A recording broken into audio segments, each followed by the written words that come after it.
আসসালামু আলাইকুম, welcome back to my channel. আমি বাংলাদেশি ব্লগার মম পপি বলছি, ব্যস্ততম শহর ঢাকা থেকে। কেমন আছেন আপনারা সবাই? আশা রাখি অনেক অনেক ভালো আছেন। আলহামদুলিল্লাহ, আমি আপনাদের দোয়ায় বেশ ভালো আছি। কাছে এবং দূরে, দেশ এবং দেশের বাহিরে যে যেখান থেকে আজকে আমার এই মুহূর্তে ভিডিওটি দেখছেন, সবাইকে অনেক অনেক দোয়া আর ভালোবাসা জানিয়ে আমার আজকের ব্লগটি আমি শুরু করেছি। শুরুতে সবাই একটা লাইক দিবেন।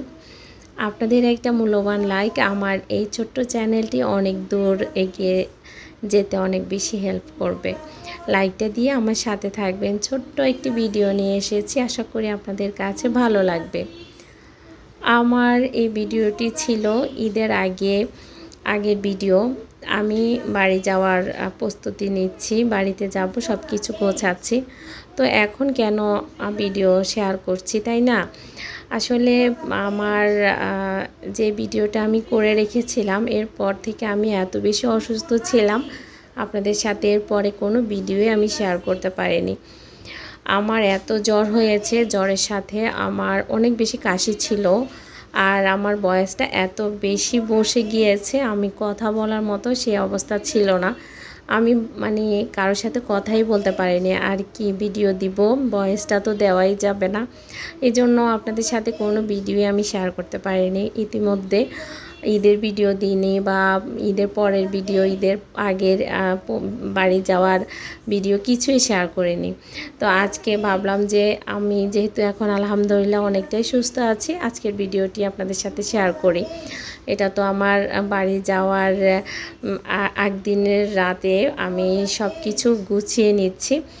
আমার কাপড় চোপড়, তারপরে যেসব প্রয়োজনীয় জিনিসপত্র সব কিছু গোছানো হয়ে গেছে, তো সেগুলো একটু শেয়ার করছি।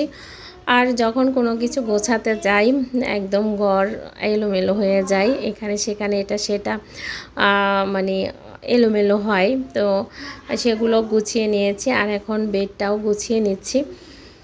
আমার ছেলের এখনও কাপড় গোছানো বাকি আছে, ছেলের বাবারও কাপড় এখনও গোছায়নি। তো সেটা গোছাবো। আগে আমার রুমটাকে আমি গুছিয়ে নিই।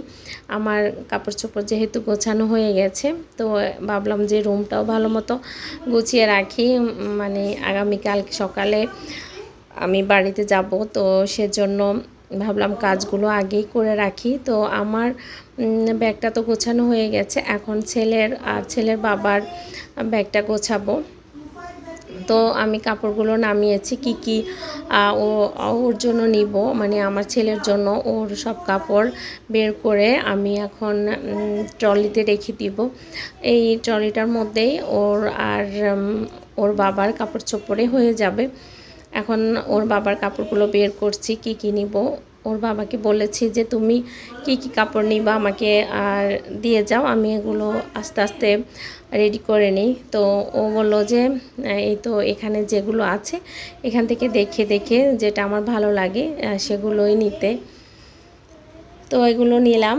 আর ছেলের বই খাতা তো নিতে হবে, আর ছেলের মিসে কিছু হোমওয়ার্ক দিয়েছে, তো ভাবলাম যে ওগুলো বাড়িতে নিয়ে করাবো। তো তার 3টা খাতা নিয়ে নিচ্ছি।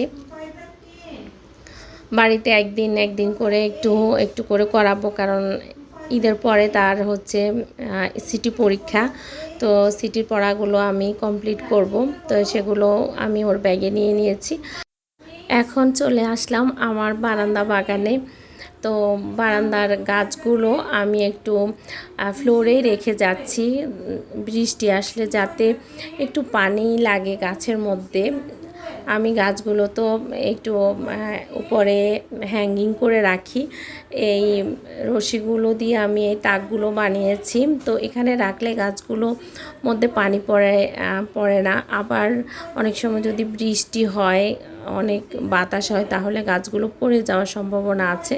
এই জন্য আমি ফ্লোরেই রেখে যাচ্ছি, যাতে গাছগুলো নষ্ট না হয়। আর একটু পানি দিয়ে যাব সব গাছের মধ্যে, যাতে আমি যতদিন বাড়িতে থাকি গাছগুলো যাতে নষ্ট না হয়। তো সেগুলোই আমি করে যাচ্ছি। আর মায়া লাগছে গাছগুলোর জন্য, কি জানি হয় আল্লাহই জানে, আমি জানি না। তো এখন সকালবেলা, সকালে তাড়াতাড়ি উঠে যা যা কাজ আছে সব কিছু গুছিয়ে নিয়েছি, ব্যাগ ট্যাগ যা আছে সব রেডি। বাড়ি যাওয়ার সময় যে কাজ থাকে করতে করতে শেষই হয় না, ঠিকঠাক করে সব কিছু গুছিয়ে যেতে হয়। তো মোটামুটি সব কিছু গোছানো হয়ে গেছে, এখন আমি রেডি হয়ে নিচ্ছি বাড়ি যাওয়ার জন্য। আসলে সবারই মানে অন্যরকম একটা ফিল কাজ করে, নিজের জন্মভূমি, নিজের এলাকা, নিজের গ্রামের বাড়িতে যাওয়ার মজাটাই অন্যরকম। যদিও আমি এখন সরাসরি আমার শ্বশুর বাড়িতে যাব, তারপরও তো বাবার বাড়িতে তো যাবই, সেই আশা তো আছে।